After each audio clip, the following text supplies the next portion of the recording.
Welcome to Jazz Time. JazzTime.com is an online store that buys, sells, trades authentic luxury watches.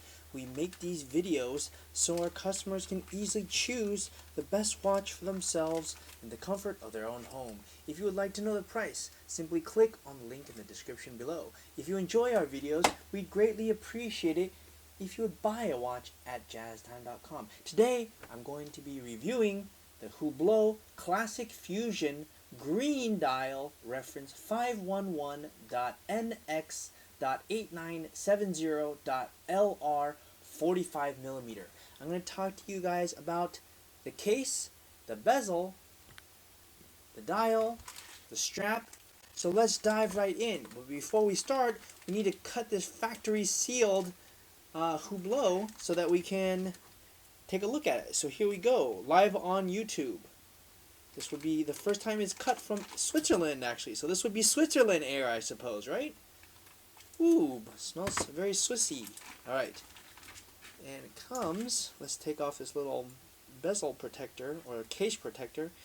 I actually think more companies should start doing this, put protectors on it, as opposed to just leaving it with some cheap, like, little sticker that kind of is nasty if you take it off and it like leaves the goo on there. I actually think it's a good idea. It's a nice touch by Hublot to put on these sort of like molded case thing here.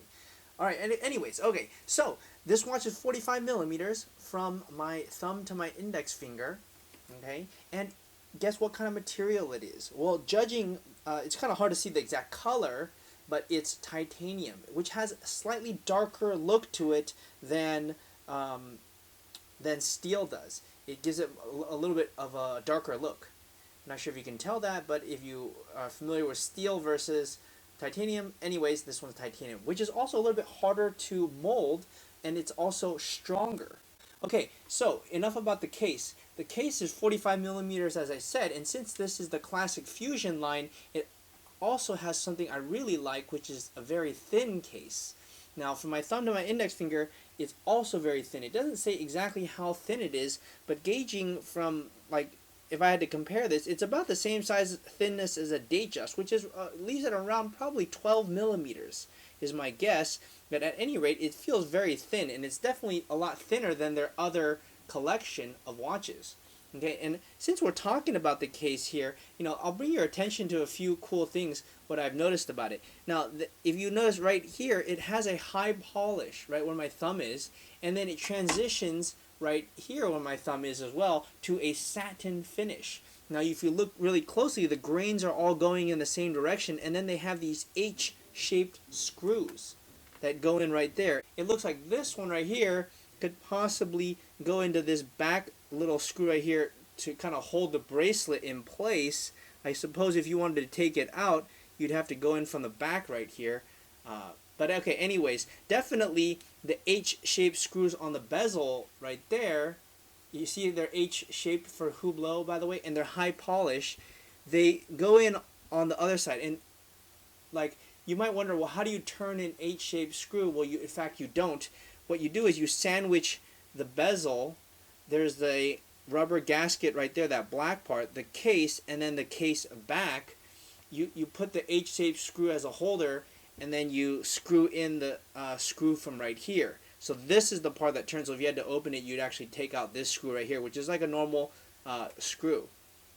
Okay, so this top part is decorative. And what I kind of noticed is, like, I would think that these H-shaped screws would be kind of all placed in the same direction, and they kind of all going from left to right at like maybe 2 o'clock to 8 o'clock position, but they're not exactly all in the same position.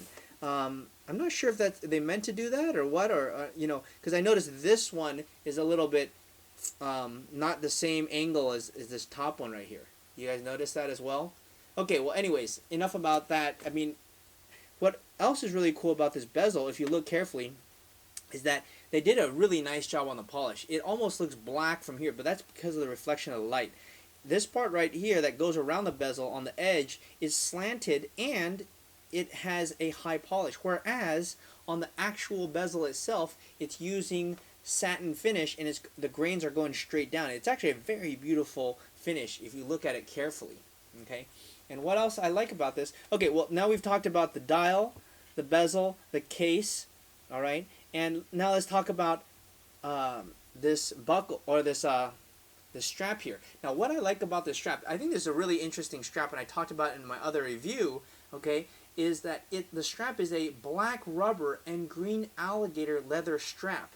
Okay, what does all that mean? Well, as you see, Hublot is really good at meshing traditional and innovative features. What I mean by that is the alligator strap is very traditional. Now, what they've meshed it with is this buckle right here, or this rubber right here, and you can see it's black.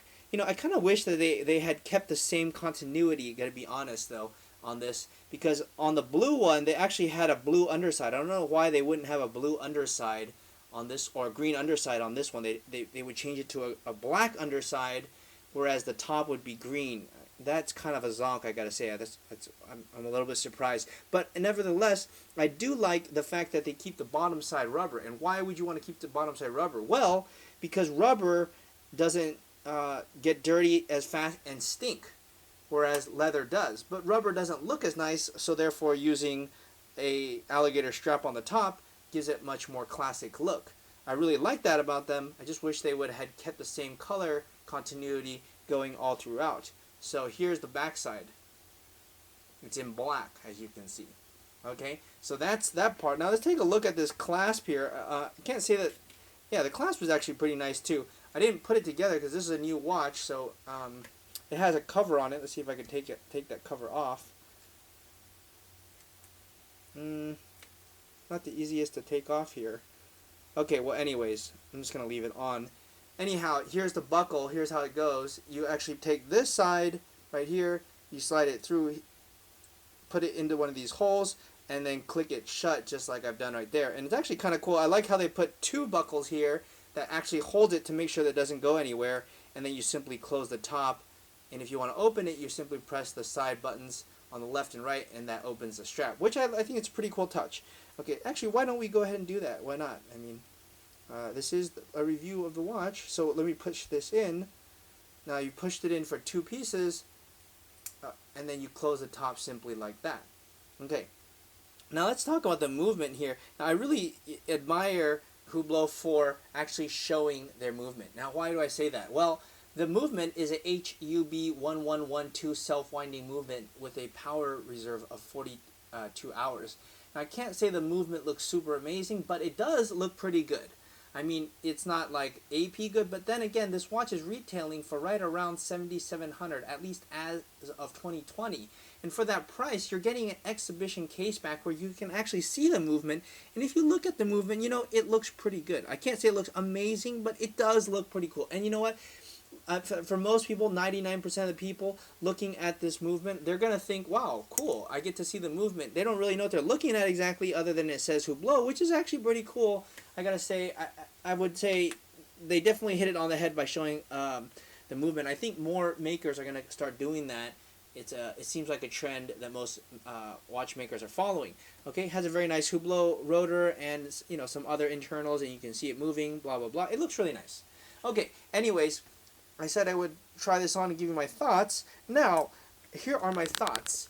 For a dress watch, the Hublot Classic Fusion is really, really nice. And I really like it in either green or blue. It depends on what your favorite color is. I like that it's thin. I like the size. I like 45. And I also really like the price point. I think at its price point, they really don't have a lot of... I mean, there's a lot of competition in this price point, but, you know, for what this is, it's pretty darn good. It's a dress watch. It still looks pretty sporty. It looks very hip. It looks modern. Has a very cool color. It's unique, and a price point that really it's quite good.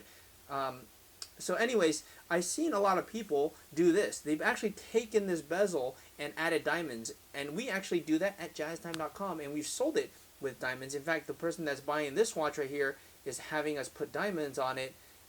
And we have that on our website at jazztime.com, JAZTIME.com. It's an additional add-on, but it does really make this watch pop, and it really gives it some personality. So if you like that with diamonds, go to jazztime.com. If you don't like it with diamonds, you would want to just buy it as it is, here you can also buy it at jazztime.com.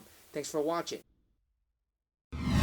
If you want to find out more about the watch you just saw in the video, you can just click below on Show More to see the full description. Then you can check the link next to model as seen in video, click on it and you will get to the proper page where you can see all the details. If you're watching on a mobile phone, you have to click on the arrow down on the right hand side below the video to see the full description. If you like this video, please give us a thumbs up. If you would like to share this video with your friends, you can use the share button below and share it on any platform you like. If you have questions, constructive feedback, want to tell us about some mistakes or misspeaks, just write a comment below.